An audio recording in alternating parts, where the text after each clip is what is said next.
Bible's not a book. The Bible's 66 books, 40 different people wrote it. Over 1,500 years, there's never been a book like that in history. Does that make it the Word of God? No. It just means it's worth considering. For hundreds of years, archaeology has used the Old Testament and New to find buildings, to find people, to find civilizations, to find kings that didn't exist or they didn't think they did. And suddenly the Bible said they're there, and they dug it up, and there it was. Does that make it the Word of God? No. It means it's historically accurate. Real people really existed and really wrote down what they saw. It's worth considering. And then a man showed up one day named Jesus, and he fulfilled all 300 prophecies.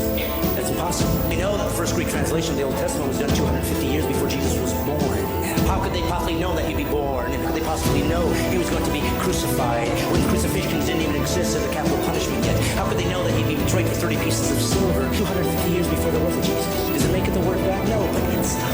Get close. And then Jesus said he would fulfill these things and did miraculous things to prove I'm not just a guy talking like everybody else. Look what I've done.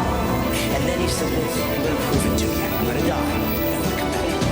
Nobody knew that. And he died. And all those who were with him 3 years ran in fear. And they ran away and they said, I guess that we were wrong. And then something happened. Something happened that made all these guys come back and be willing to be martyred for one reason. They said this, I saw him die and I saw him come back. If we all die and there is